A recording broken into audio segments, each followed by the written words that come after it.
field. Mr. Runner, state's next witness. State calls Scott Henderson. Mr. Henderson, can you stand and raise your right hand? You do solemnly swear or affirm that the testimony about to give shall be the truth, the whole truth, and nothing but the truth? I do. Please have a seat. Whenever you're ready, Mr. Runner.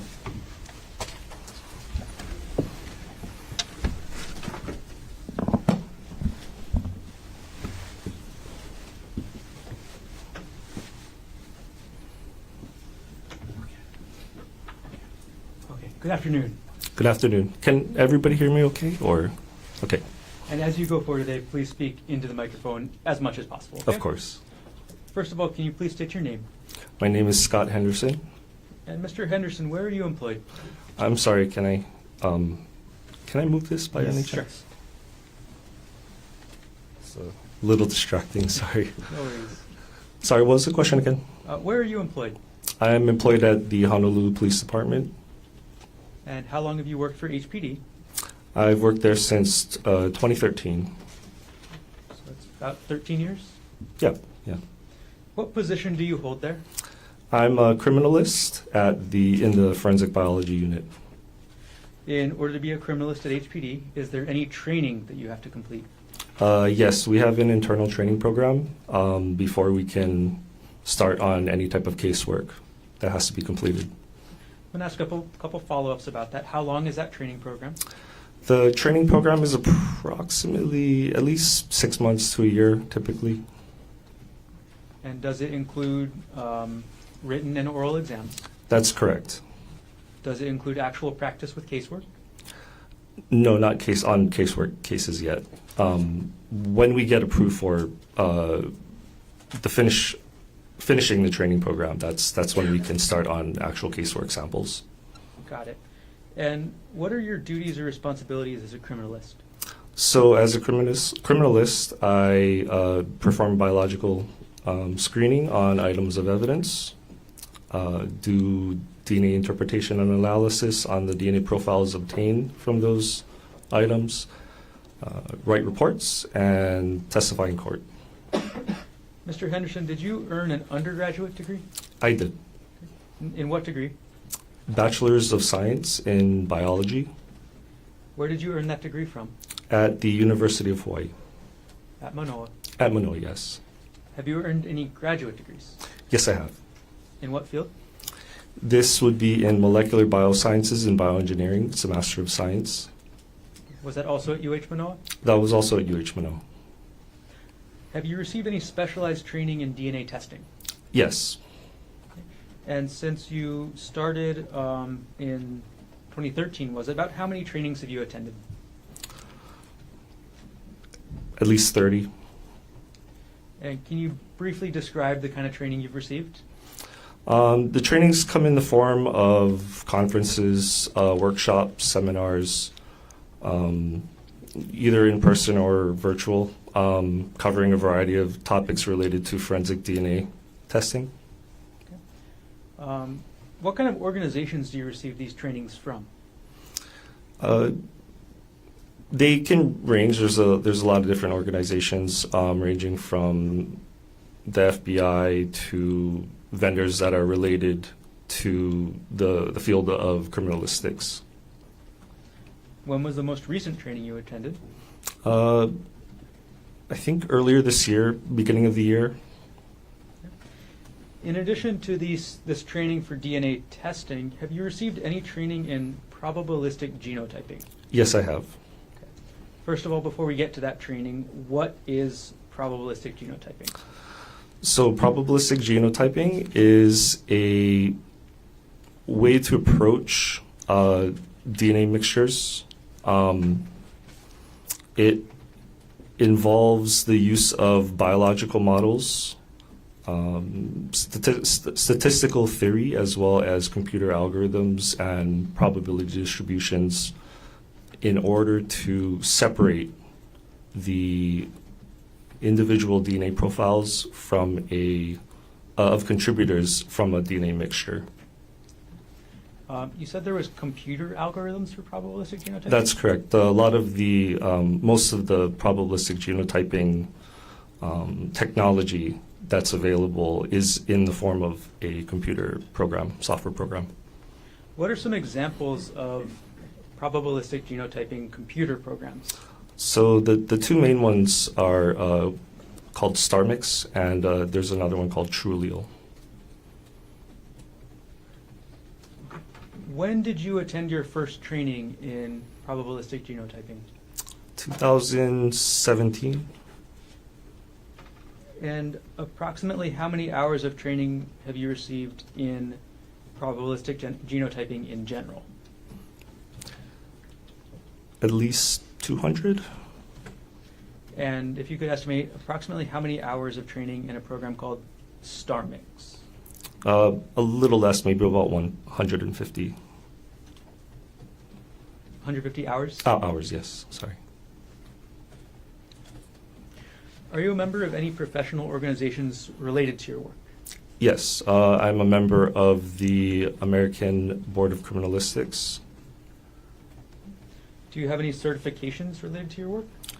Yeah, the American Board of Criminalistics provides certification. And how do you get that certification? You have to fulfill certain requirements, educational, experiential, and you must take an exam before you can be certified. And what exactly are you certified in? Molecular biology. And can you describe for us what it means to be certified in molecular biology specifically?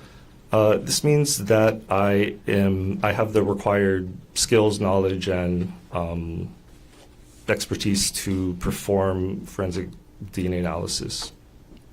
Okay. Now, in your workplace as a criminalist, what does the term forensic DNA testing mean? Forensic DNA testing primarily involves obtaining a DNA profile from an item of evidence related to a crime scene, and then comparing that to any reference profiles of individuals also related to that. About how many times have you performed forensic DNA analysis in your career? Thousands. About how many times have you used probabilistic genotyping? Hundreds, at least.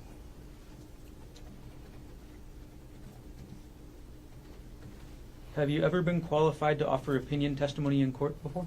Yes. Approximately how many times? I believe 9 times.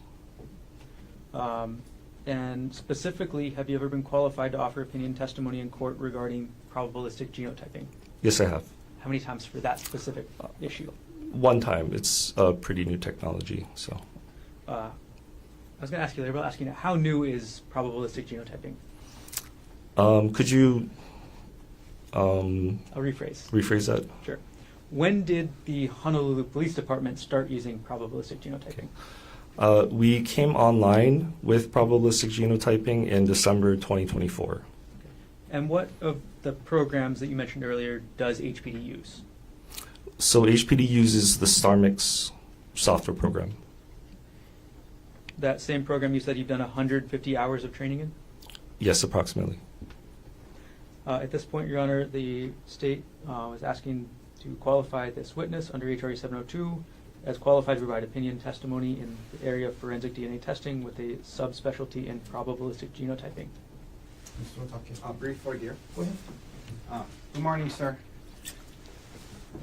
You Hi. mentioned HPD making the change to probabilistic, what's it called again? Probabilistic genotyping. And that was in late 2024? That's correct, yes. Why did HPD make that change?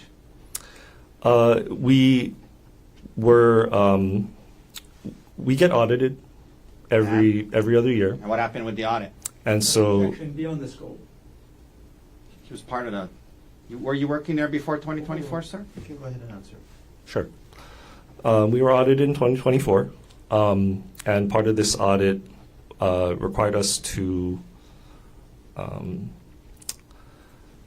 replace a previous statistical method with a new method, and this new method is the StarMix program.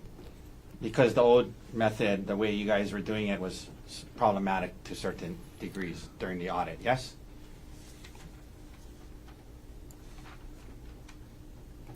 Yeah, the audit had what we call findings. Yeah, bad Um, findings, yes? Well, and a finding is something that they would like the lab to address and possibly change in Okay. their procedures. And you were working there before 2024, sir? Yes, that's right. And who did the audit? The audit is performed by ANAB. It's a accreditation organization. Okay, thank you, sir. Do you have any objection? No objection. Okay. Then, ladies and gentlemen of the jury, Mr. Henderson will be allowed to provide opinion testimony to you in the field of forensic DNA testing as well as probabilistic genotyping. Mr. Garner. Following up on that, how long did it take HPD, or sorry, when did HPD start moving to use StarMix? We've been kind of playing with the idea. As I mentioned earlier, I took my first probabilistic genotyping training in 2017. So this shift to this new technology in HPD and at the FBU has been kind of beginning since then. And so the actual, what we call a validation study, was started around 2023 and took about a year until it went online. Okay.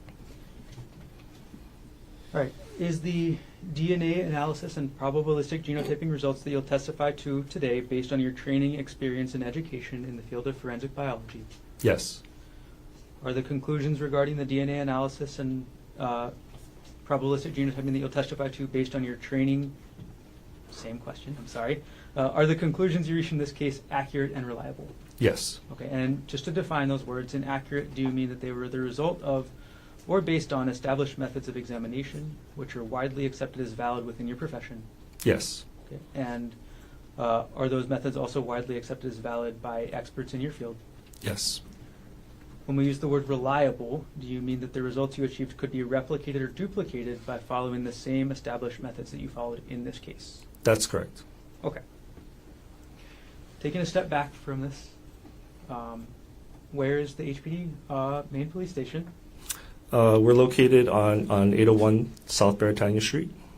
And are you familiar with a place called the Scientific Investigation Section? Yes, I am. What is that? It is located in the basement of that particular building.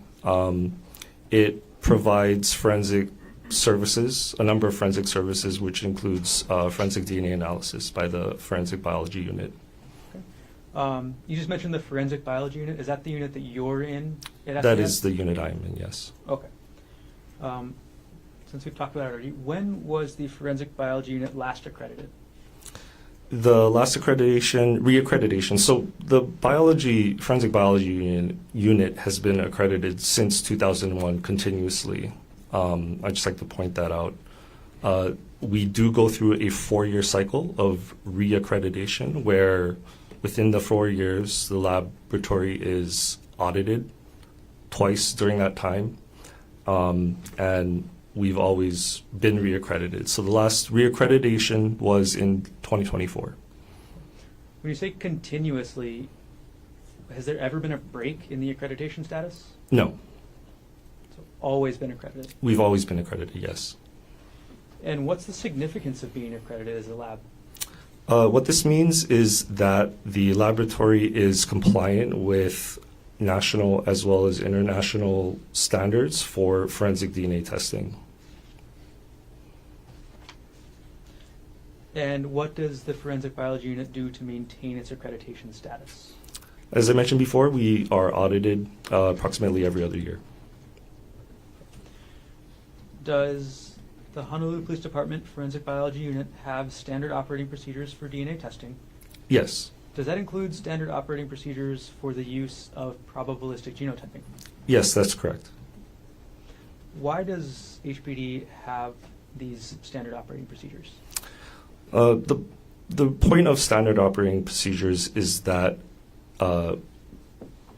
performing the procedures, these particular procedures, ensures that the results that we obtain and the conclusions that we can give to charges of fact is accurate, reliable, as well as reproducible. And are you familiar with the HPD standard operating procedures yourself? Yes, I am. I'm going to ask you a couple questions about terminology used in DNA comparisons, okay? Yes. Okay. Right. In DNA testing, what is a question sample? So a question sample refers to a sample that is taken from an item of evidence related to a crime scene. A DNA profile is then obtained from that sample for analysis and testing. What is a known sample or reference sample? So these are different, fundamentally different types of samples. So these are taken from individuals, their profiles taken from individuals related to the case. So we can say that that profile that we obtained, that reference profile, came from that specific individual. And I'm sorry, I got to clarify. When you said these are fundamentally different, do you mean that question samples are fundamentally different from known samples or reference samples? Or do you mean that known samples and reference samples are fundamentally different? I'm sorry. Question samples and known samples or reference samples are fundamentally different in terms of, so I may not have mentioned about the question samples. We don't know who the contributors are to the question samples. That's a fundamental difference from who we know is the contributor of, let's say, the reference sample. All right. And then how does the DNA comparison process work? So what we do is we get a DNA profile, a questioned DNA profile from the question sample. We perform analysis on it, interpretation, and then from using that, we can make comparisons to any of the reference samples that might have been submitted for that particular case. These comparisons, if applicable, can have a statistical weight calculation put on them, on that type of comparison. We'll make a conclusion based on that, and then we'll put it in our DNA report. In this case, Mr. Henderson, did you perform DNA comparisons between the question samples and the known reference samples? That's correct. And before getting into any results, how did you do that? So, like I said before, we do have a probabilistic genotyping software program, StarMix. So what we'll do is we'll evaluate our question sample to see if it's suitable for use in the StarMix program. If they are, so suitable profiles are interpreted using the StarMix software, and it also helps us with the comparison after that. So when we compare it to the reference samples, a calculation on the statistical weight of that comparison is performed, and then from there we can make our conclusions and report it. Okay. How widespread is the use of StarMix by crime labs across the country? I believe there's approximately 100 labs that have gone online with StarMix. And do you know how widespread probabilistic genotyping is beyond just the StarMix program? Internationally, I think there's maybe 30 that have come online with it. Okay. And I'm sorry, maybe clarification. Beyond just the use of StarMix, how widespread is probabilistic genotyping, including other programs? That's Foundation projection. If you know. I'm sorry, I actually don't have a particular number. Somewhere above that. Speculation, Your Honor. No, it's a sting. We'll move on. And one more time, how long has HPD been using StarMix? We've been using StarMix since 2023 when we started our validation studies. What is a validation study? So validation is a way to demonstrate that a procedure or technology such as StarMix can be used, and it demonstrates that it is a useful technology and it serves its intended purpose. There's two types actually: developmental validation, which is performed by the developer, manufacturer of that particular technology. And there's also internal validation, which is performed by the laboratory that wants to bring online that particular, in this case, technology, StarMix. Okay. So which type of validation study out of those two you just mentioned, which type did HPD do? So the FBU performed an internal validation study for StarMix. How long did that take? We started in 2023 and we came online at the end of 2024. About approximately a year. Okay. And then, did you participate in that validation study? Yes, I actually did, yes. Okay. Can you explain to us kind of what you were doing in the validation study, how it worked? Sure, there's a number of different studies that we need to do. I guess maybe I can explain the point of the validation. So the point of performing a validation in the unit before you bring something online is what you want to do is you want to show that this particular technology can be used in our laboratory environment and produce the correct results. And so doing these studies allows the unit to develop the correct standard operating procedures that we would be using for these samples in actual casework in order to come up with the correct results and conclusions that we would be able to report in our DNA reports. And during the validation study, did yourself and the other people participating calibrate the StarMix system at all? Is that a right word to use? The validation study, maybe you could kind of think about that as like a calibration. There's no actual calibration that's done on the system itself necessarily. Did you use historical data from the Honolulu Police Department FBU in the validation study? Yes, I believe so, yes. And when I say historical data, that's essentially old casework data from the DNA testing. Is that right?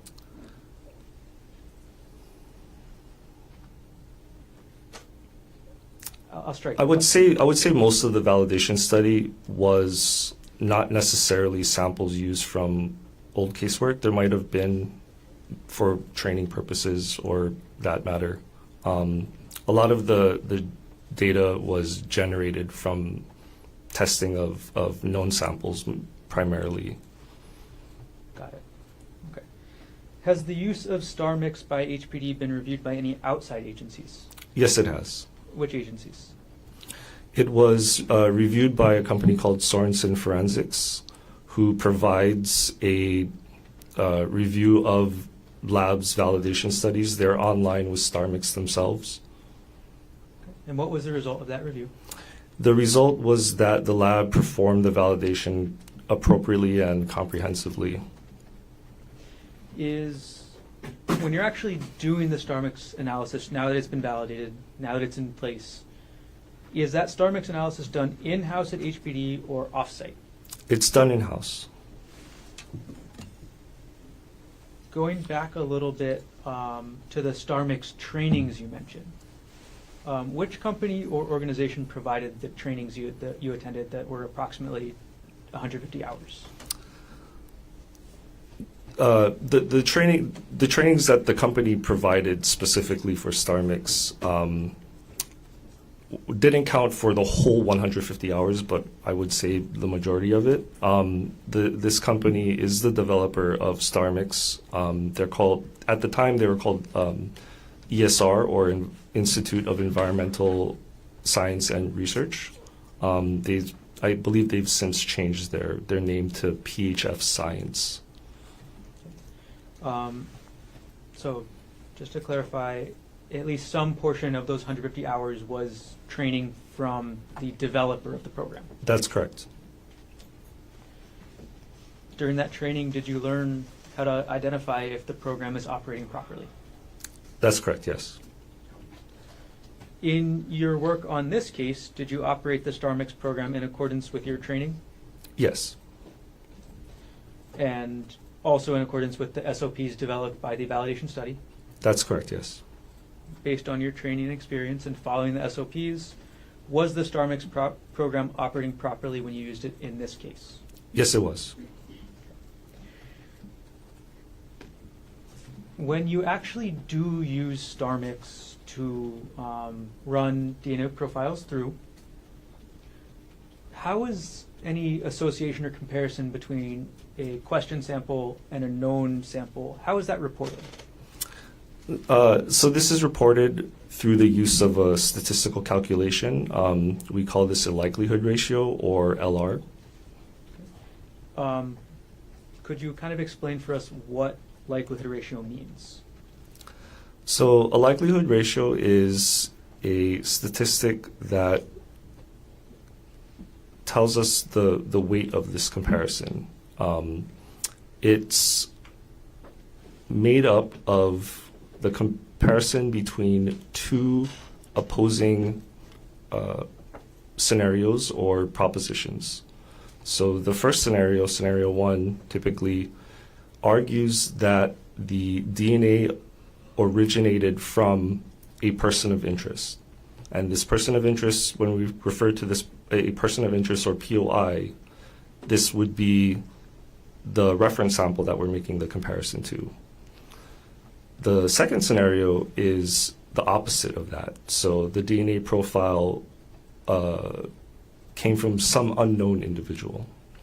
And so the likelihood ratio is a calculation of specifically the probability of observing the DNA profile given scenario one over or divided by the probability of observing the DNA profile, the question DNA profile, given scenario two. So what that tells us is how much more likely it is to observe the DNA profile under the comparison between each scenario, one scenario versus another. Okay.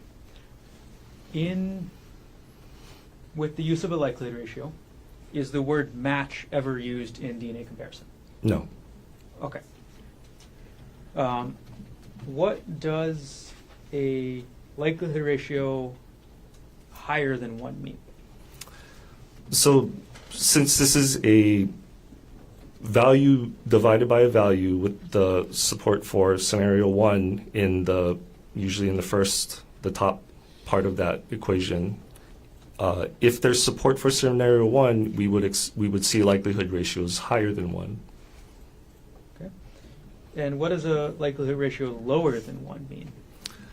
So likelihood ratios lower than 1 would be the opposite of that, or support for the second scenario. And is it fair to say the first scenario is inclusion? We would consider, refer to that support as support for inclusion. And then on the other side, the likelihood ratio lower than 1, what's the term you would use that would support that? That would be support for exclusion. Are there any procedures or standards on how the Honolulu Police Department reports likelihood ratios? Yes. And I'm going to approach for visual aid purposes with what's been marked as State's Exhibit 139 and 140.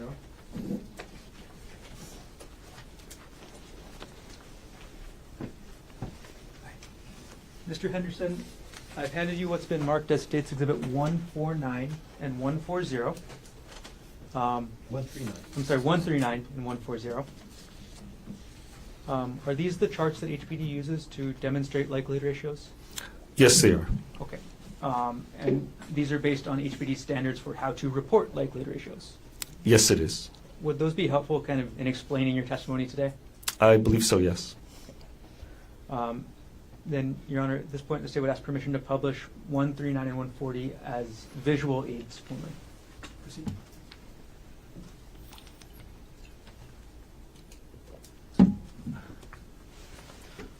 Okay, we've put states 139 on the screen, Mr. Henderson.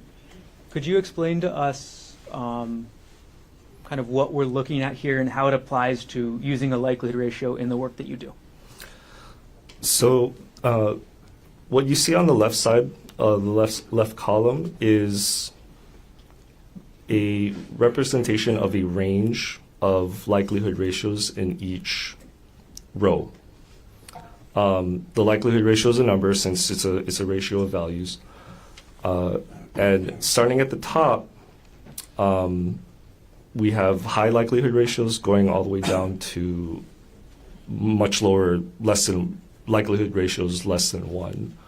On the right side of this is what we call verbal qualifiers, which are an attempt to give the triers of fact a reference point to kind of help them figure out what the number actually might mean. Might be a little hard to see the colors, but we've color coded them where green represent likelihood ratios greater than 1, and for each range of likelihood ratios, we provide a verbal qualifier. And so this all shows up in the report for each likelihood ratio that we give. And so at the very top, you see 1 trillion, which is actually a reporting cap that the forensic biology uses. And so the very top 2 rows, those ranges of likelihood ratios, if we report those likelihood ratios, we would give the verbal qualifier very strong support for inclusion, which is support for scenario 1. As you go down in range of lower likelihood ratios, the verbal qualifier becomes less strong, so it goes down from very strong support for inclusion to strong support, moderate, and limited support for inclusion. If you can imagine 2 numbers that are divided by each other, which is a likelihood ratio, if their support for scenario 1 and scenario 2 is equal, you would get a number 1. So in yellow, what that tells us is that numbers approximately 1 don't give us support for either scenario 1 or scenario 2, so we would report that as uninformative. As you go below the value of 1, that goes into support for exclusion. That's color-coded in red. So that starts at limited support for exclusion and becomes stronger into moderate support, and finally outright exclusion. These are for values of less than or equal to 0.0001. They can also be for not applicable, where a exclusion was done outside of the STAR Mix program, which is possible to do in certain circumstances. Okay, I'm going to follow up on that last bit at the end there. When you say there's an exclusion done outside the STAR Mix program, what do you mean by that? So the circumstances I was talking about were what you can have is what we call a single source profile from a single individual. When you have situations like that, an analyst can look at that profile, determine that it's from a single individual, and then they can look at the reference profile and make a comparison. If those 2 profiles are distinctly different from each other, the analyst can conclude that the comparison is an exclusion. So we would report that as exclusion. Particularly when in the report, it would show up as not applicable because STAR Mix was not actually run on it, although it was still an exclusionary conclusion. Got it. All right, I'm going to now publish I'm going to take State's Exhibit 1. Oh, I'm sorry. Before I get there, these color-coded green, yellow, red, are those colors also used in your report? Yes, to help with just a quick glance, they're provided in tables, and so support for inclusion in these tables are color-coded with these particular colors. Got it. Okay. I'm going to take down 139. I'm going to put up the second chart we talked about, 140. Okay. Mr. Henderson, could you help explain to us what this chart means in terms of how to understand a likelihood ratio? So as I was saying before, right, it might be easier let's maybe start at the middle. So that's the LR of approximately 1. So in the middle of this particular chart, we have an uninformative range. And as you go farther and farther away on each side, the support for either inclusion or exclusion becomes stronger. And so this chart is an attempt it's kind of saying the same basic as the idea as the previous chart, but it lets the reader understand, hopefully, that the larger the likelihood ratio on either side, so the closer it is to 0 from 1 is more excluded, and on the other side of that, the closer away the likelihood ratio is above 1, supports more inclusionary, it provides more inclusionary support. Got it. Okay. Thank you. I'm going to take Exhibit 140 down for now. Okay. And one thing you mentioned with one of those exhibits was something called a reporting cap. Yes, that's correct. What is that? So in our report, we will only report up to 1 trillion as the likelihood ratio for support for inclusion. 1 trillion is 1 followed by 12 zeros. It's a very large number. However, actual likelihood ratios that are calculated that have certain support for inclusion can be much higher numbers than 1 trillion. That can quickly lose meaning for somebody reading it if we were to report the names of very large numbers. So the FBU decided to keep a reasonably understandable number as the highest number that we'll report. And the verbal qualifier would be the same, very strong support for inclusion. Thanks for explaining that. In this case, Mr. Henderson, were you assigned to conduct DNA comparisons under HPD Report 25-110958? Yes. And how were you assigned to do your work on the case? I was assigned by one of our case managers to perform the star mix analysis on the case. Okay. And if you could explain to us why you were chosen to do the star mix analysis. We have a small group of individuals, DNA analysts, that are trained to perform the star mix analysis. At the time, as you previously heard, we just recently brought the technology online. And so the group of analysts that were brought online during that time, I was one of the group of those analysts. Got it. So you were one of the ones qualified to use star mix? That's correct, yes. Okay.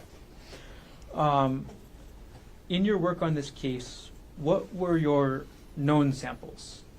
I had 2 reference or known samples, one from Gerhardt Konig and one from Gerhardt Konig. Okay, and was Gerhardt Konig as item number 24? I'm not 100% sure. I might. When you're not the one doing the actual DNA testing, do you look at the item numbers? We do, but I don't have the report in front of me, so I wouldn't be able to definitely confirm or not. No problem. If you do need to review your report later in your testimony, you can look at the binder behind you on the shelf back there. Okay, thank you. All right. as part of HPD's regular standard operating procedures, is the DNA analyst or star mix analyst required to document their work in each case? Yes. Why is that done? Documenting our work allows for, upon review, any type of, it shows that we're following our standard operating procedures. Got it. And as part of the HPD standard operating procedures, are all reports and documentation independently reviewed by a separate DNA analyst? Yes, yes. Okay, and what's that review process called? That's called the technical review. In this case, did you document your work as required by the SOPs? Yes, I did. Okay. And was your report in one report or multiple? In this particular case, there were 2 reports, what we call requests, so 2 separate requests. And did both of your reports and documentation go through the tech review process? Yes, they did.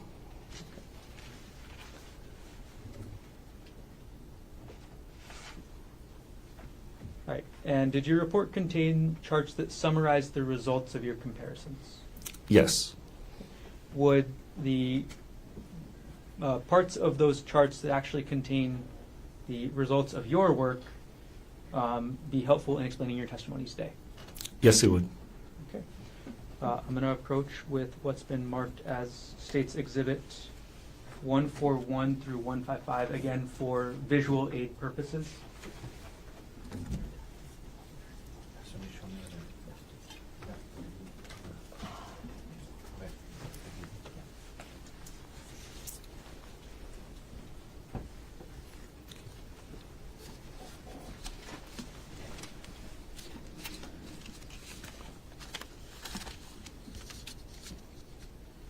Okay, Mr. Henderson, do you recognize what those reports are, or what those documents are? Yes, Okay, and these are the charts that you said would be helpful in explaining portions of your testimony? that's correct. Okay. Give me just a moment.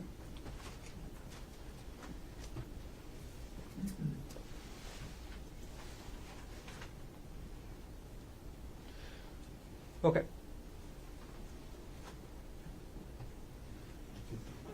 I'm going to publish now 141.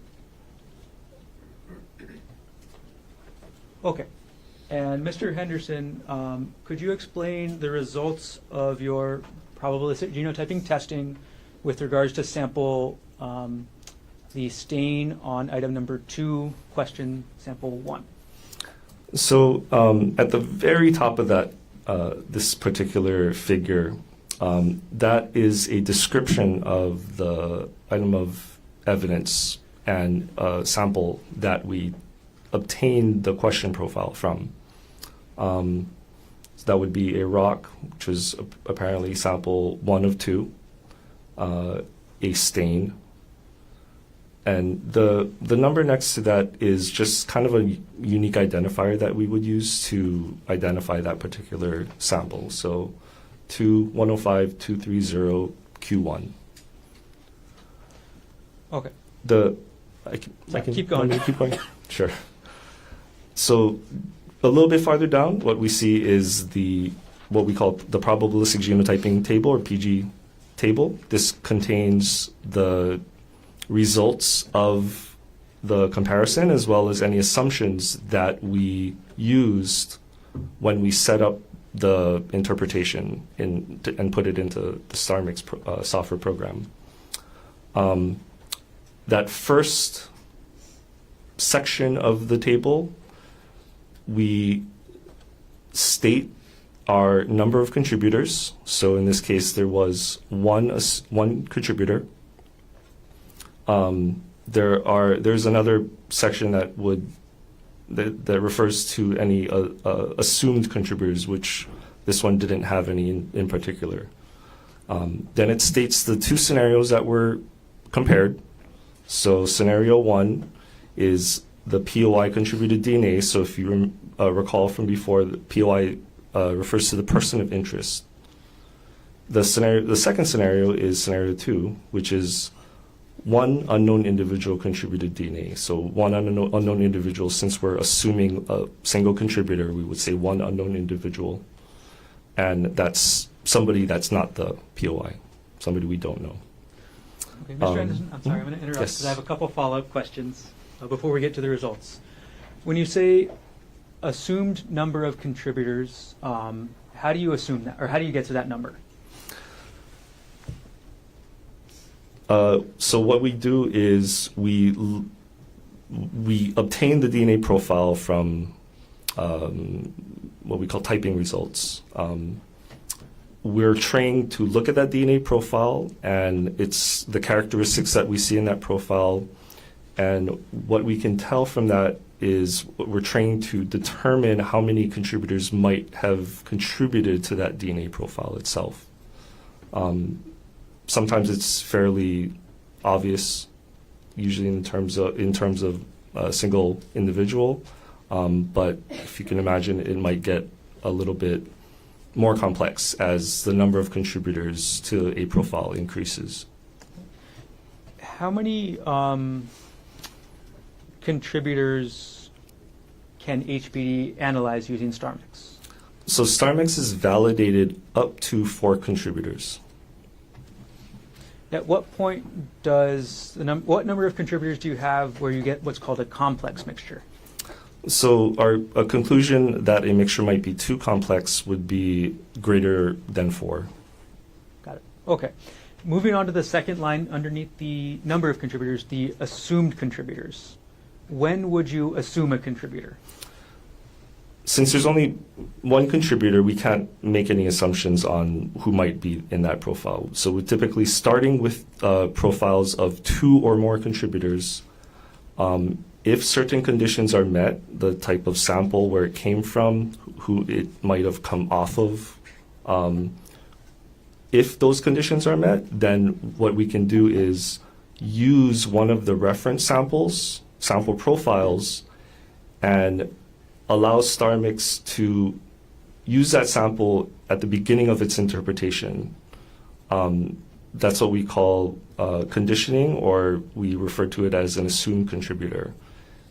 And so after that interpretation, when we make our comparisons, since we're already assuming that contributors in the profile, we would only make comparisons to any reference profiles left that we haven't made any comparisons to yet.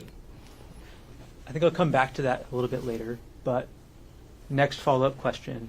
When you say person of interest, who is a person of interest in terms of this type of DNA probabilistic genotyping analysis? So the person of interest refers to any of the reference profiles that we've made a comparison to. So in this particular case, we had 2 reference profiles, one from Gerhardt Konig and the other from Gerhardt Konig. So we made 2 comparisons. The first comparison, the person of interest in that comparison is to Gerhardt Konig. And then the second comparison, the person of interest would be Gerhardt Konig. And at least in terms of this profile, is there any, are you running each person of interest separately against the question sample? That's correct, yes. Okay. So let's start with the line in green in the middle of this sheet. Who is the person of interest in that? So in kind of the header has a green color to it. So the person of interest for this comparison on the very left-hand side is Gerhardt Konig. And the middle column is the reported likelihood ratio. And if you recall, I mentioned there's a reporting cap. So that likelihood ratio is reported as 1 trillion. So when we report the ratio as 1 trillion, we put an asterisk there. And basically that's saying that it's approximately 1 trillion. We've hit the reporting cap, so the actual likelihood ratio is some number larger than that. And then finally on the right-hand side, we provide the verbal qualifier, which is the level of support. So in this case, this comparison was very strong support for inclusion. Okay. And again,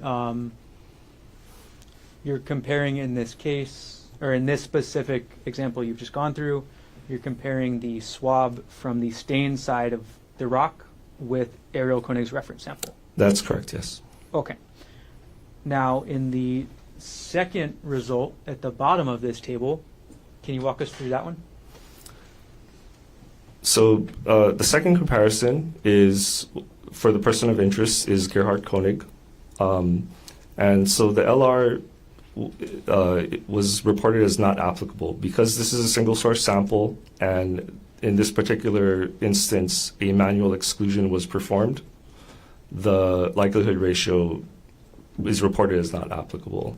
It still is an exclusion, so we would say Gerhardt Konig is excluded from the DNA profile obtained. Okay.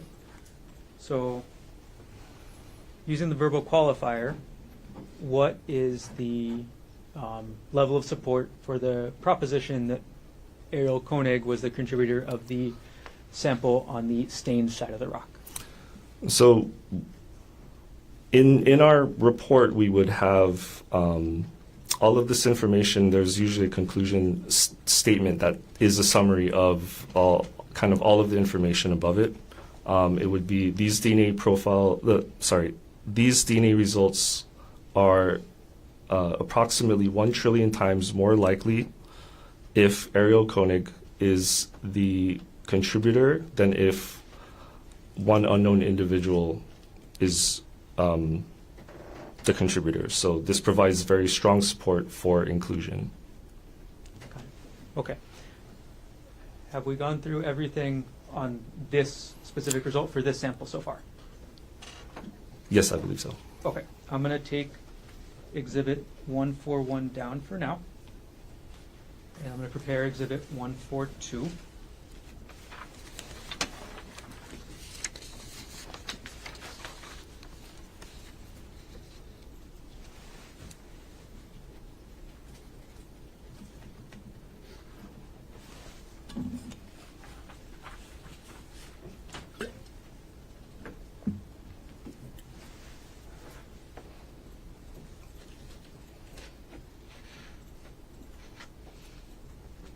I'm going to show it to defense counsel.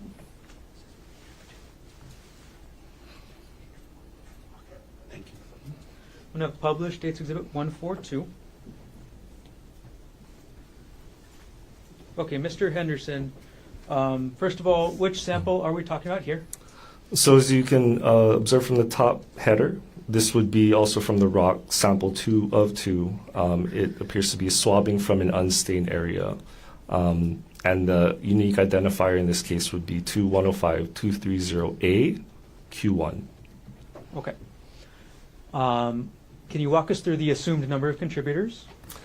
So compared to the previous table, or in this case, the assumed number of contributors is 2.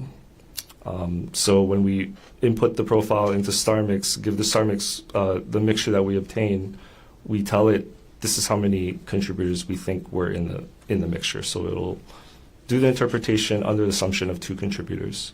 In this case, also, we didn't have any assumed contributors, so that would be none. And because the number of contributors is 2, the scenarios change a bit. So the POI and 1 unknown individual contributed DNA.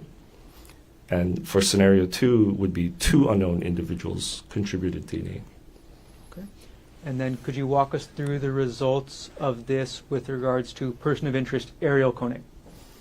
So if you look at that very top, that first row, so what that means is the DNA results are approximately 1 trillion times more likely if Ariel Konig and 1 unknown individual are the contributors, and if 2 unknown individuals are the contributors. And this provides very strong support for inclusion.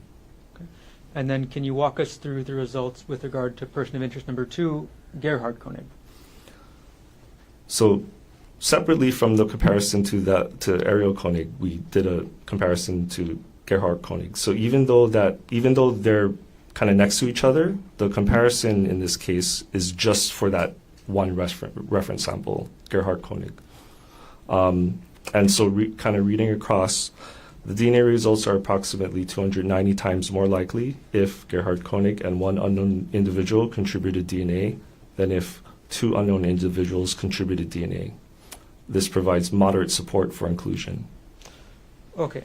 And you made a point that, at least at this page of the chart, we're looking at each of these conclusions was reached separately. Is that right? That's correct. Okay. Did you do any other analysis together? So we have, based on our based on our SOPs, if we have a situation where there is two inclusions, inclusionary LRs, we would run them both as contributors at the same time, which we typically refer to as grouped comparisons. Okay. STAR-Mix allows for this type of proposition. And do the HBD SOPs also allow for this type of proposition? Yes. Okay. And were grouped comparisons included in the validation studies you mentioned earlier? Yes, that's correct. Okay. I'm going to take page 1 of Exhibit 142 down before I'm going to publish page 2. I'm not sure that there's This one you showed me right? Oh, yes, no Sure. problem. Thank you.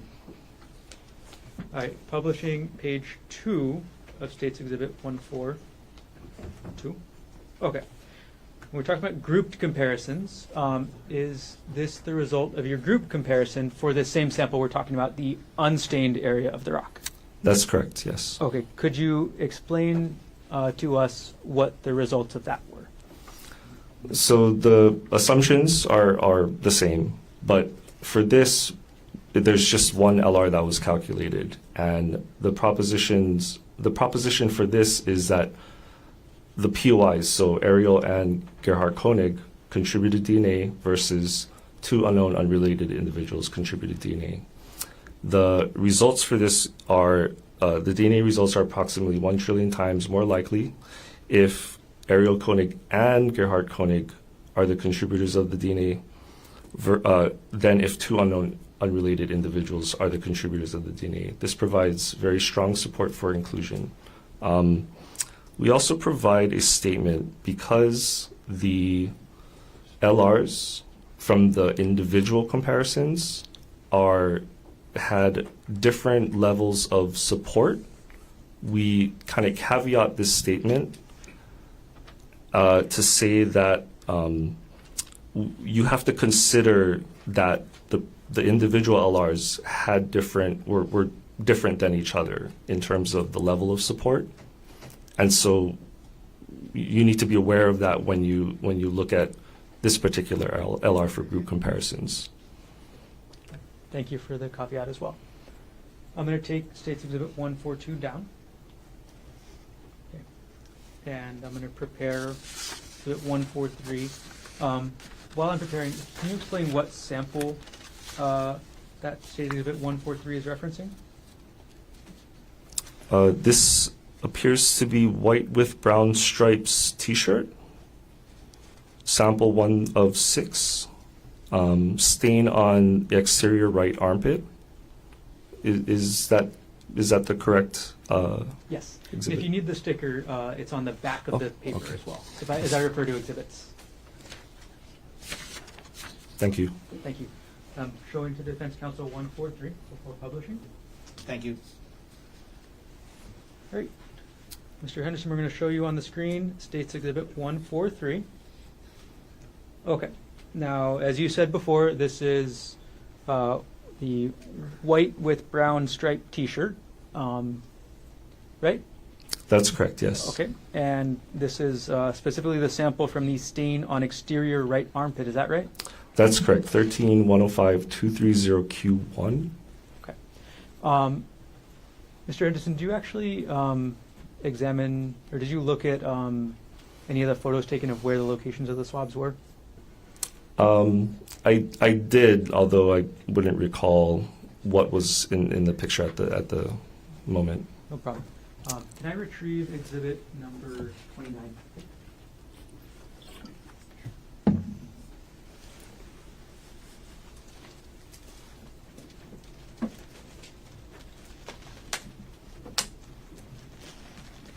Mr. Anderson, I'm sorry. I'm going to hand you exhibit number 29. It's in evidence.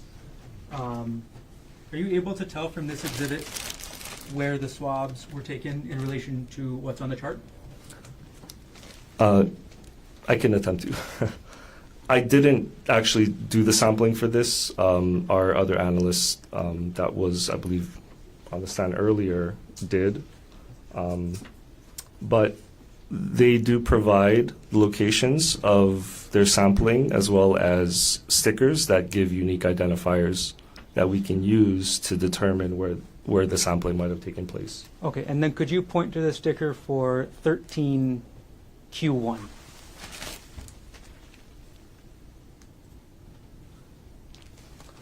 I believe 13Q1 is referring to this section of the T-shirt or Thank you.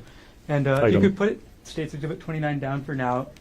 I'm sorry, I'm going to ask you for the rest of the samples to lift that exhibit up and show us where the sticker is as well, okay? Okay. All right. So now that you've shown us where this sample was taken from, can you walk us through your results starting from the assumed number of contributors? So for this sample, the assumed number of contributors is 2. We didn't have any assumed contributors for this, so that's none. And the scenarios would be scenario 1, the POI and 1 unknown individual contributed DNA. Scenario 2 is 2 unknown individuals contributed DNA. Okay. Oh, And sorry, did you want me to continue? I'll just ask a follow-up. With regards to person of interest number 1, Ariel Konig, what were the results of the swabbing from the sample that you just showed us on the shirt? So the DNA results are approximately 1 trillion times more likely if Ariel Konig and 1 unknown individual contributed DNA than if 2 unknown individuals contributed DNA. This provides very strong support for inclusion. And could you explain the probabilistic genotyping results with regards to person of interest number 2, Gerhardt Konig, for the sample that you just showed us on the exhibit? Sure. I'd like to just talk about this a little bit because it's a little bit different than the exclusion results that we saw in previous samples. So for this, we did do the comparison in StarMix. And the likelihood ratio that's reported is 0.000351. But in order for us to kind of be consistent with the way that we're reporting results for inclusionary statements, we take the inverse, what's called the inverse. So we take the LR and put it underneath. So 1 divided by that LR, it gives us a number, and so that number would be provided in the conclusion statement. Because we're kind of switching the LR and putting it on the bottom, we would read and it's an exclusionary result, we kind of switch our scenarios. So the way that would be reported would be the DNA results are approximately 2,840 times more likely if 2 unknown individuals contributed the DNA than if Gerhardt Konig and 1 unknown individual contributed the DNA. This provides moderate support for exclusion. And the moderate support for the exclusion for the scenario of what? Of it's both scenarios. It's the LR for both. Got it. Okay. Right. And did you do any sort of grouped comparison for this sample? No, we wouldn't, based on our SOPs. Those would only be for results that have both comparisons giving inclusionary LRs. Okay, so I see since there is an exclusionary LR for Gerhardt Konig, then you wouldn't do the group samples. No. Okay. All right, I'm going to take exhibit 143 down.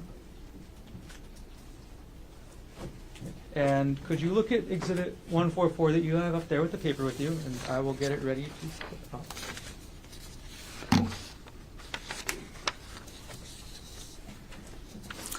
So the item is also white with brown stripes t-shirt. It's sample 2 of 6, stain on the exterior right chest, 13105230Q2. And could you show us on Exhibit 29, which is, I think, standing up behind you, where that sticker is labeled on the exhibit? It appears to be from this portion of the item. Thank you. I'm going to publish now the visual aid states Exhibit 144. Okay, Mr. Henderson, could you walk us through what the results of for this stain, the stain that you just showed us where it was on the shirt? So this is similar to one of the other ones. There's two likelihood ratios here. Maybe I can just kind of go over the summary of them instead of like going over every single part of it instead. Sure. So for the first comparison, these DNA results are approximately 1 trillion times more likely if Ariel Konig contributed the DNA than if one unknown individual contributed the DNA. This provides very strong support for inclusion. And then the second one is a manual exclusion of the comparison to Gerhardt Konig. So Gerhardt Konig is excluded as a contributor to the DNA profile. Got it. Okay. I'm going to take. I'm sorry. Can I just assuming one contributor? I have to add that to the statement. Sorry. Sure. No problem. Thanks for clarifying. Did we get through a good summary of this chart? Yes. Okay. I'm going to take this chart down. And as I get the next one ready, states 145. Could you let us know what question sample that one is?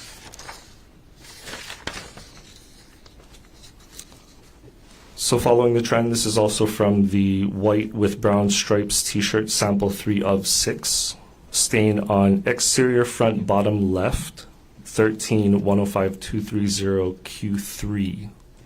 Okay. And one more time, Mr. Henderson, could you show us on the t-shirt where that sticker is labeled?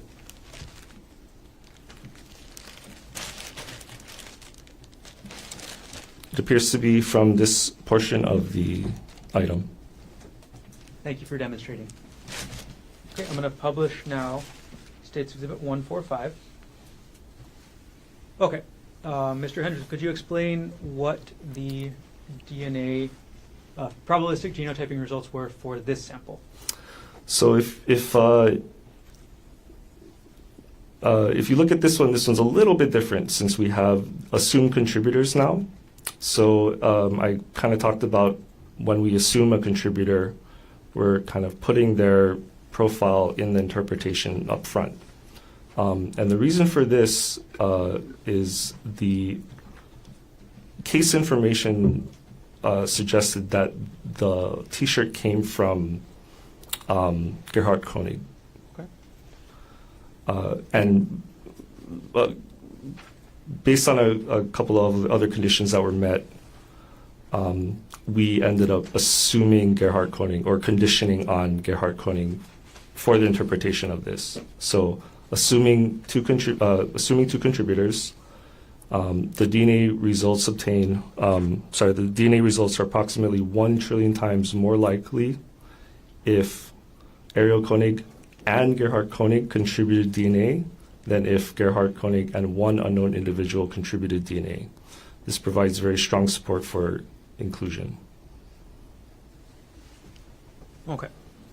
And just to follow up, you said that there was some conditions that were met that allowed you to assume that Gerhardt Konig was a contributor to the sample? Yes, based on our SOPs. I don't know if you'd like me to get into those specific conditions. How technical does it get? A little technical. Okay. Okay. Those conditions are part of the standard operating procedures? Yes, that's correct. Yeah. And those conditions have been studied in the validation study before StarMix started being used? That's correct. These are all set up in from the validation study. So, yeah, if these conditions are met, then we can go ahead and condition on a certain individual. Understood. It's a good time for a recess, Mr. Barton. Okay, let's take a recess. So, ladies and gentlemen, let's take our recess. Courtroom. Mr. Scott Henderson is on the stand and still under oath, And Mr. Garner, you may continue with your direct examination. Okay, welcome back, Mr. Henderson. Hi. All right, let's keep going where we jumped off. So we'd finished with sample number 3 on item 13, the T-shirt. Could you let us know what the name of the next sample is that you did the probabilistic genotyping testing for? Could you say the exhibit number? 146, please. Thank you. Thank you. This would be white with brown stripes T-shirt sample 4 of 6. Stain on exterior front bottom right 13-105-230 Q4. Okay, and could you show us on the exhibit behind you where that sticker is located?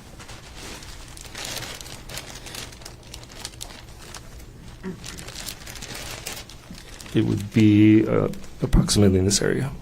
Thank you for demonstrating. I'm going to publish now, states 145. And Mr. Henderson, we've gone through a couple of these now. Could you kind of walk us through generally through the results of the probabilistic genotyping tests with regards to this sample that you just showed us on the shirt? Sure. So I can just give the number of contributors. So assume contributors, assuming 2 contributors, and Gerhardt Konig as the assumed contributor in this sample.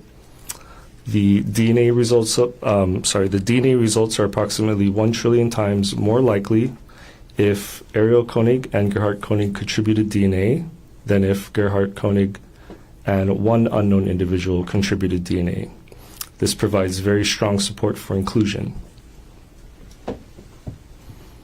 And the person of interest being with the support for inclusion is again? Ariel Konig. Got it. Okay, I'm going to take 146 down. Mr. Anderson, could you look at states 147 and as I'm preparing the exhibit, could you let us know what the name of the sample location was? This would be white with brown stripes T-shirt sample 5 of 6, stain on exterior back top 13-105-230 Q5. Okay, and could you show us on exhibit number 29, to the other side of the shirt, and show us where that tag is? It appears to be in this area. Thank you for demonstrating. And now publishing states 147. All right, could you walk us through your results for the sample you just displayed on the shirt? So assuming 2 contributors with Gerhardt Konig also an assumed contributor in the sample, the DNA results are approximately 1 trillion times more likely if Ariel Konig and Gerhardt Konig contributed DNA than if Gerhardt Konig and one unknown individual contributed DNA. This provides very strong support for inclusion. And for the inclusion of which person of interest again? Ariel Konig. I'm going to take exhibit 147 down. Could you move on, Mr. Henderson, to exhibit 148 and let us know the sample that is being discussed on that one?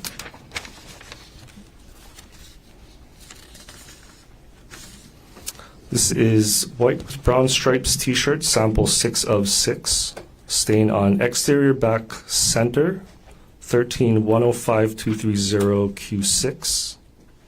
And could you show us on the T-shirt, states exhibit 29?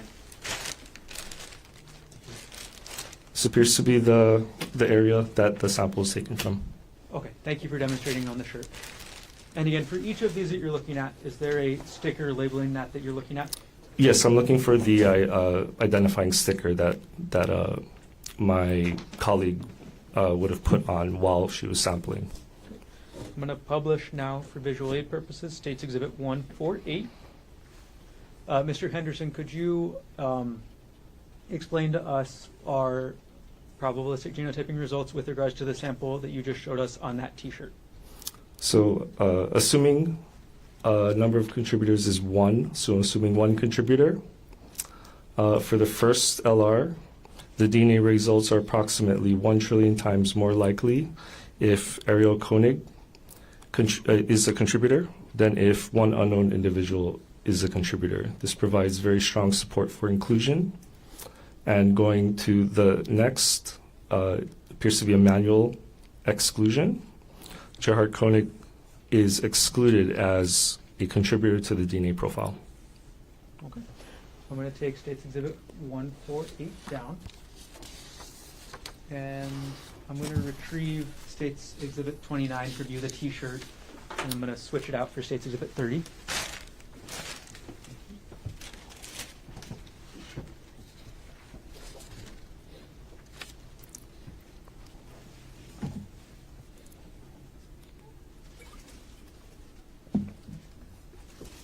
All right, Mr. Henderson, I'm going to hand you what's been marked as State's Exhibit 30 for the next set of questions. Thank you. Okay, and then could you review Exhibit 149 in front of you and let us know what sample that is? So this is gray blue shorts, sample 4 of 6, stain on exterior front right top, 14-105-230 Q4. Okay. And could you show us on State's Exhibit 30, which is in evidence, where that is located? Sample Q4 appears to be from this area right here. Okay, thank you for demonstrating. All right, I'm going to now publish, I'm sorry, I'm going to show, and we're talking about Q4 again, right? That's correct, yes. Okay. Going to show Defense Counsel States 149. Thank you. And publish. Okay, Mr. Henderson, could you walk us through the DNA testing results using the PG system for that sample you just showed us on the shorts? So for the first likelihood ratio, assuming one contributor, the DNA results are approximately 1 trillion times more likely if Ariel Konig contributed DNA than if one unknown individual is a contributor. This provides very strong support for inclusion. Also, again, this appears to be a manual exclusion of Gerhardt Konig. Gerhardt Konig is excluded as a contributor to the DNA profile. Okay. I'm going to move on now. Could you look at States 150, Mr. Henderson? And could you let us know where that sample was from according to your chart? This would be gray blue shorts, sample 5 of 6, stain on exterior front middle right, 14-105-230 Q5. Okay. Could you show us again on the shorts where that sample is? It appears to be from this area. Thank you, Mr. Henderson. And then I'm going to publish now States 150. And could you explain what the DNA results for that sample on the exterior front middle right of the shorts you just showed us? Could you explain what the results were? So similar to the last one, assuming one contributor for the first likelihood ratio, the DNA results obtained are approximately 1 trillion times more likely if Ariel Konig is a contributor than if one unknown individual is a contributor. This provides very strong support for inclusion. And again, for the second comparison, it appears to be a manual exclusion. Gerhardt Konig is excluded as a contributor to the DNA profile. Got it. Okay, thank you, Mr. Henderson. I'm going to take Exhibit 150 down. I'm going to keep chugging on through as best we can. Could you look at and review States 151? And let us know where that sample was from again. Also from the gray blue shorts, sample 6 of 6, stain on exterior right front left, 14-105-230 Q6.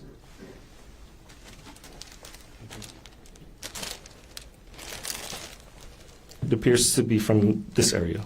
Okay, and you're demonstrating on States Exhibit 30 right now. That's correct, yes. Okay, thank you. Okay, I'm going to publish States Exhibit 151. Mr. Henderson, could you walk us through the results that you got using the probabilistic genotyping for the sample you just showed us on those shorts? Assuming two contributors for the first likelihood ratio to Ariel Konig, the DNA results are approximately 1 trillion times more likely if Ariel Konig is a contributor. Ariel Konig and one unknown individual are contributors than if two unknown individuals are contributors. This provides very strong support for inclusion. Going to the second one, a likelihood ratio is calculated compared to with the reference sample of Gerhardt Konig. These DNA results are approximately 1,660 times more likely if two unknown individuals contributed DNA than if Gerhardt Konig and one unknown individual contributed the DNA. This provides moderate support for exclusion. Got it. Okay, thank you. I'll take that exhibit down, and I'm going to retrieve State's Exhibit 30 from you, because we finished up with the shorts, yeah? Yes.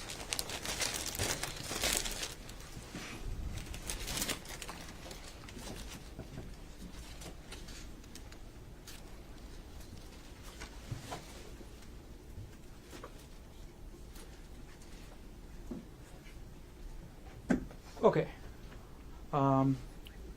So a couple more swabs, yeah? Yes, I believe so. Okay. Could you review State's Exhibit 152 and let us know where that swab is from? So these are swabs stained from plant off trail. The sample is 3105230Q1. Okay. I'm going to publish now State's 152. And could you walk us through your probabilistic genotyping results for the swabs from stain from plant off trail? So assuming two contributors and no conditioned contributors, no assumed contributors. For the first likelihood ratio, these DNA results are approximately 1 trillion times more likely if Ariel Konig and one unknown individual are the contributors than if two unknown individuals are the contributors. This provides very strong support for inclusion. Going to the second comparison, the LR resulted in a likelihood ratio of less than or equal to 0.0001, which is exclusion. So our conclusion is Gerhardt Konig is excluded as a contributor to the DNA profile. Got it. Next one, could you review State's Exhibit 153 and let us know where that swabbing was from? This was swabs from stain from leaf on trail, sample 4105230Q1. Okay. And now publishing State's 153. Can you walk us through your results for this one? So it appears that this result came from the second of the two reports. And at this point, we had taken out the manual exclusion part of the probabilistic genotyping table, and it was included as a statement instead outside of the report. So I can still give that result, even though it's not in the table. Okay. So that one was Gerhardt Konig is excluded as a contributor from a manual exclusion. And as for the likelihood ratio, assuming one contributor, the DNA results are approximately 1 trillion times more likely if Ariel Konig is a contributor than if one unknown individual is a contributor. This provides very strong support for inclusion. Okay. I'm going to take this exhibit down. Move on to State's 154. Could you review that and let us know where that sample was from?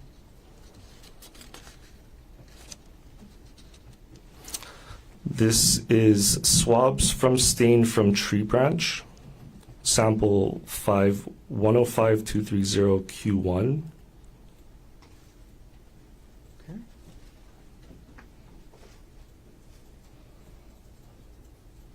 Sorry, 1 second here.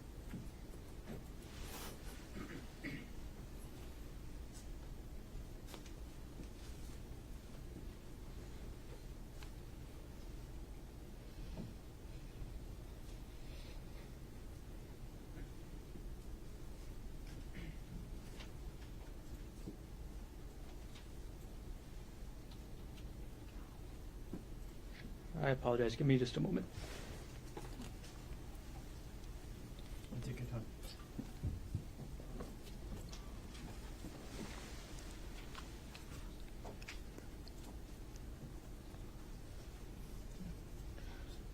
Okay. All right, I'm going to publish states 154 right now. Could you walk us through your results for the swabs from stain from tree branch?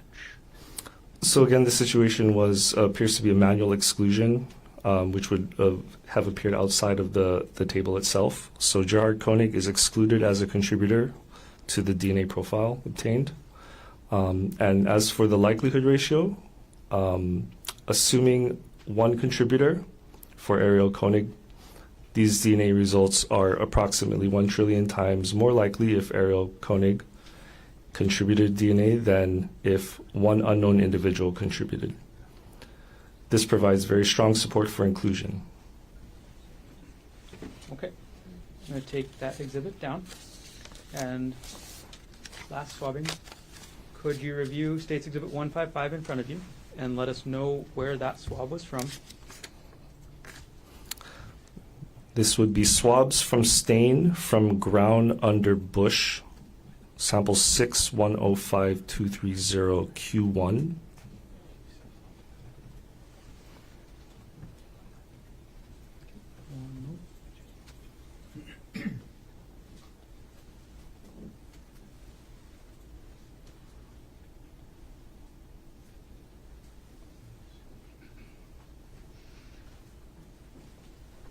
Thank you.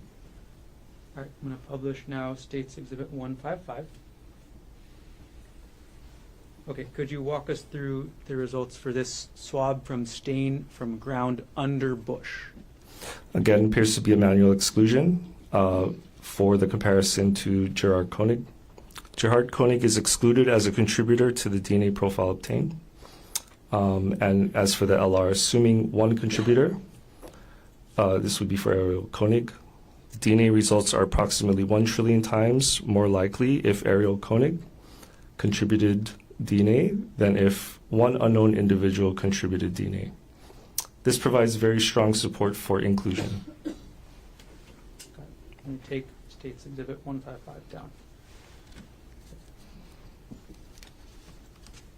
Mr. Henderson, in your report, did you note which samples tested positive for human blood?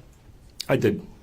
For every sample that tested positive for human blood, what was Ariel Konig's likelihood ratio? The likelihood ratio for those particular samples was approximately 1 trillion, or very strong support for inclusion. Did everything you testified to occur in the city and county of Honolulu, state of Hawaii? Yes. Thank you. No further questions at this time.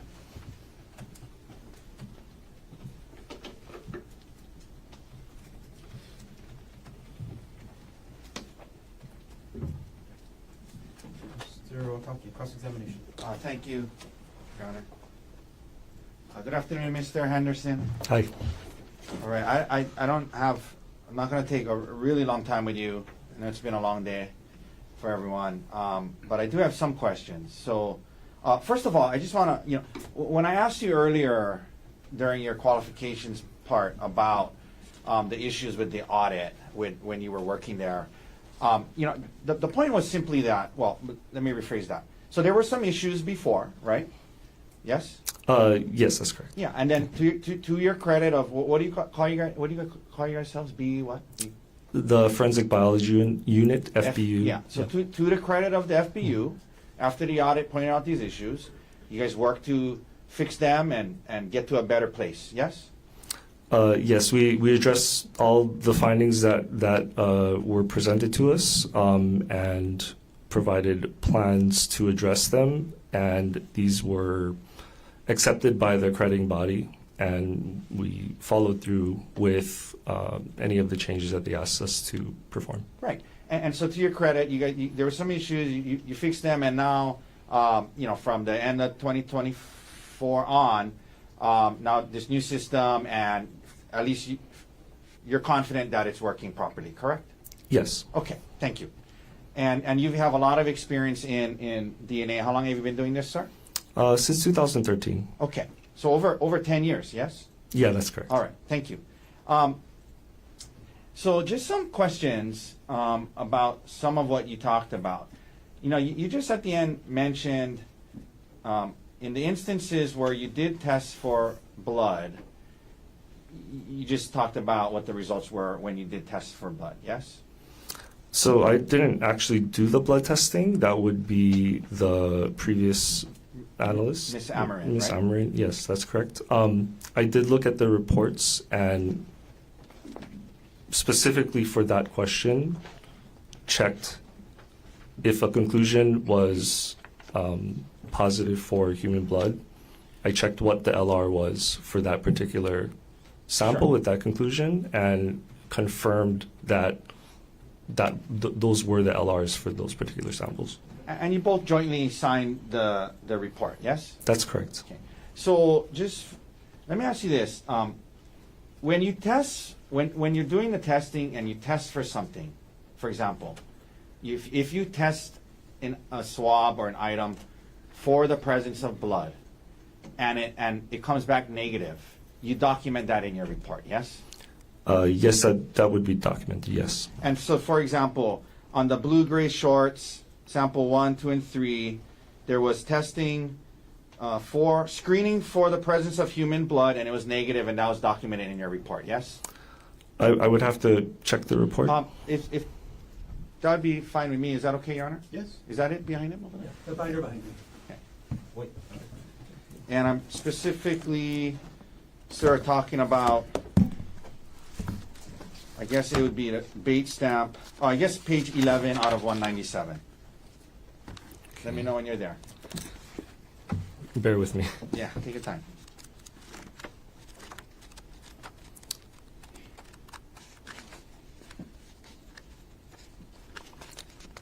I'm sorry, do you happen to know which request this was from? Could you repeat the sample? It is Information. the gray blue short sample 1 of 6, 2 of 6, and 3 of 6 on the bottom of page 11 of 197.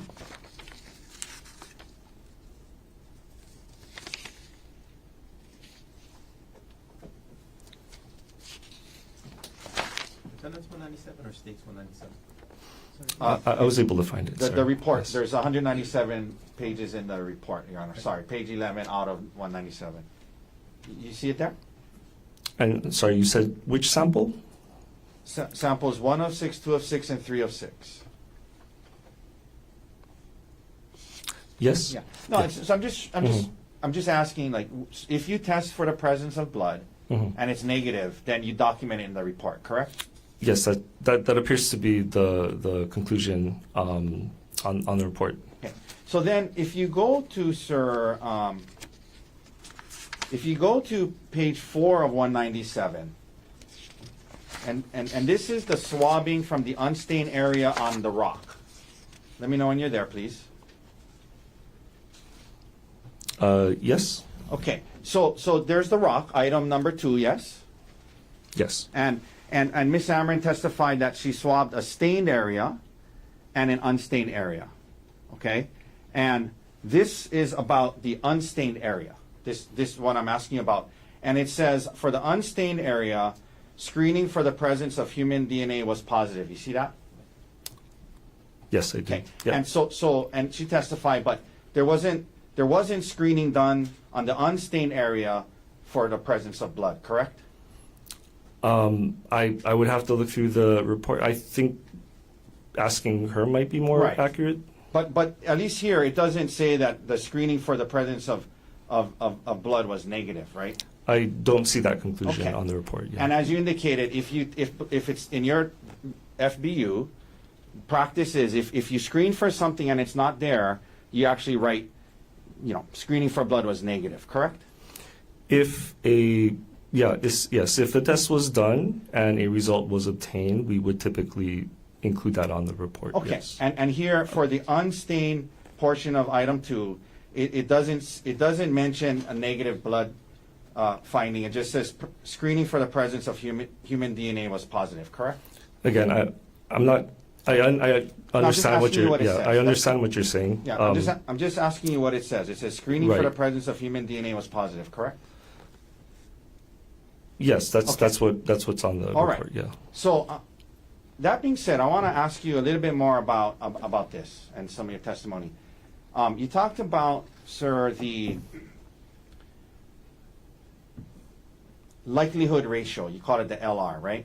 That's correct. Yes. And it can range from 1 to a trillion and even beyond a trillion, but you guys only measure up to a trillion, right? We calculate the LR, but we just report at the reporting cap. So approximately 1 trillion could Right. mean LRs that exceed that As you that indicated, actual right? number. Yes. And so the likelihood ratio. Let me ask you this: Does StarMix is it like a software or is it a machine or what? What is It's a software program, Okay. so we would run that program on a computer. Yeah, and it's a company. It's a private company that makes this software program. Yes. Yes, we could consider them a private company. They're kind of part of the apparatus of the New Zealand government. So I believe they're nonprofit. But in any event, they're not part of HPD, correct? Yes, that's correct. Okay. And Starlinks puts out information about their system and how to use it and information about the system. Yes. Yes, as far as I know. And isn't it true in DNA in DNA probabilistic genotyping, like StarMix, sorry, I'm calling Starlinks is the Wi-Fi on Hawaiian Air. Right, So yes. sorry. In DNA probabilistic genotyping like StarMix, a higher quality and quantity of DNA sample can lead to a higher and more informative likelihood ratio, yes? Generally, yeah, you could expect higher likelihood ratios with the more DNA that's present in a sample. The more DNA present in the sample, you can expect a higher ratio, yes? Generally speaking, yes. Now, if we could, I'm going to ask Mr. Garner for some assistance here because it's his exhibit. Could we please pull up 142 in the form that it was?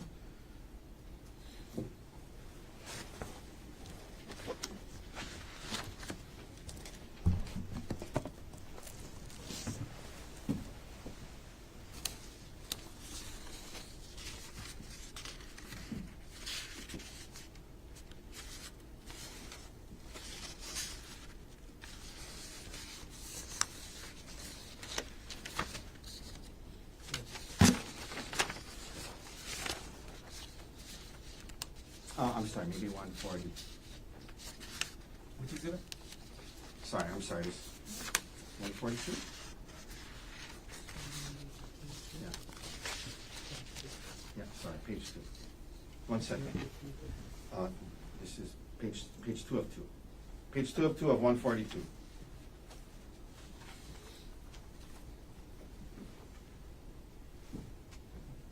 Okay. Okay, if we do page 2. Thank you. Okay, sir, this is page 2. And I'm sorry, maybe we should go to page 1 so we can show what we're dealing with. Okay? Okay. So this is, you see at the top there it says rock sample 2 of 2, swabbing from unstained area. Yes. Okay. So there was a unstained area of the rock that was swabbed by Miss Amarin, yes? I believe so, yes. And that swab had DNA from 2 people, correct? Yes, it was assessed at 2 people. And this was the unstained portion of the rock, DNA of 2 people, correct? It was evaluated, yes, Yes. with a number of contributors of 2. Then that sample was then tested through the Starlink system by you, yes? StarMix, yes. Star Mix. Yes. Okay? Star Mix, not the Hawaiian Wi-Fi. Okay? And the results came out that our Ariel Konig, there was a 1 trillion likelihood ratio that her DNA was on the unstained part of the rock. Yes? The profile, the DNA profile can be, it was, the LR kind of tells us what support for observing the profile itself, not necessarily who contributed the DNA to that to the unknown sample. But for Ariel Konig, where you see where it says very strong support for inclusion? Yes, that is the LR for that particular comparison. And yes. what that means is very strong support for inclusion, that part of the DNA on the rock, the unstained part, was Ariel Konig, correct? That's almost a true. That's not necessarily a true statement. We have to. So a very subtle distinction regarding saying somebody is on. Tell me the wording. So When it says observing the profile is more likely. Okay. If one scenario is there's more support for one scenario over the other, not if that person is on there, it's more likely. It's 1 trillion times very strong support for inclusion that Ariel Konig's profile is observed in the DNA in that sample. Yes. That we observe the DNA profile. Okay. Yeah. Yeah. And from that same swab, from the unstained area of the rock, Gerhardt Konig was 290 was his likelihood ratio. Yes. The comparison to that reference sample was 290. Yes. Okay. And then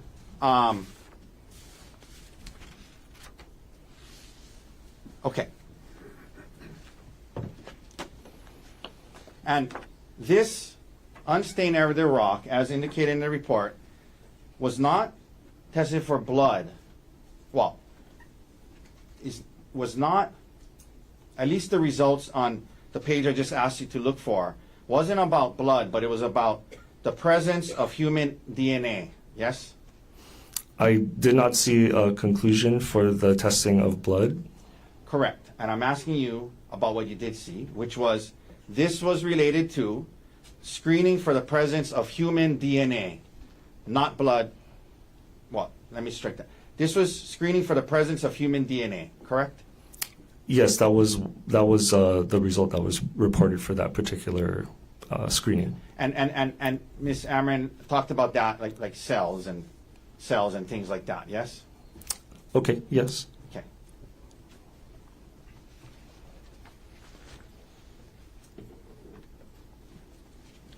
Okay. 1 second.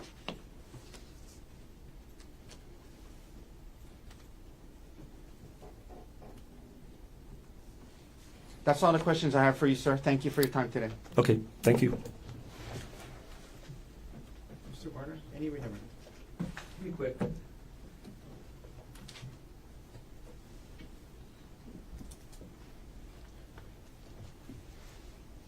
Mr. Henderson, I'm going to take the exhibit Oh, thank you. down as well. 142. Mr. Henderson, is it normal to screen for the presence of blood on an unstained area? I'd have to double check our SOPs, but I believe that the correct SOPs were followed by Ms. Amorin. Okay. Second question. Seemed to be a little bit you wanted to explain about the context of what you can actually tell us with this kind of DNA testing. Can you tell us how any DNA got on any item? No. We're only looking at the presence of DNA and making comparisons to the information from that profile to any of the information that we obtained from the reference profile. That does not tell us, we call that activity level. Those activity levels are different. That's not necessarily what the DNA is applying itself to. Okay. Was that what you were trying to explain when Mr. Taka was asking you about somebody's being, a person being on an object? That's not necessarily. That more applies to the likelihood ratio, and what the likelihood ratio itself, by definition, is actually looking at. It's the observation of the information on the evidence if either of the scenario is true. It's not the likelihood of a person being in that profile. They kind of might sound similar, but they're important distinctions. So I'm trying to recognize and correct any way that might be presented that could be the incorrect distinction for reporting a likelihood ratio. Why is that distinction important? So we aren't, the comparisons we make and the likelihood ratio that we obtain isn't going to answer if a person contributed to the unknown question sample. That would be what you all would need to determine. So having that distinction and explaining that and making sure that that's a very concrete and distinct thing to understand is important for the laboratory to convey to the triers of fact. No further questions. Thank you. Thank you. Just very briefly, so just so I'm clear, because we spent 6 hours or so on this stuff today. You're not suggesting it's not helpful to help the trier of fact determine, whose blood or whose DNA might be on an object. It's obviously helpful, right? I mean, that's why we did this for 6 hours, right? Yes, well, Okay. definitely the likelihood ratio is there to help the triers of fact make that determination, but we want to make sure that the likelihood ratio isn't telling you that determination itself. Understood, and I appreciate That's that correct, that yeah. ethical distinction, and I appreciate that. Thank you. But the likelihood ratio is helpful to a trier of fact in that way, right? Yes, Okay. yes, that's the intent. Thank you. Thank you. Any other questions? No, thank you. Okay. Ladies and gentlemen of the jury, let's break. It's almost 4 o'clock. We're close enough to 4 o'clock where we should take our break. Leave your notebooks on the chair.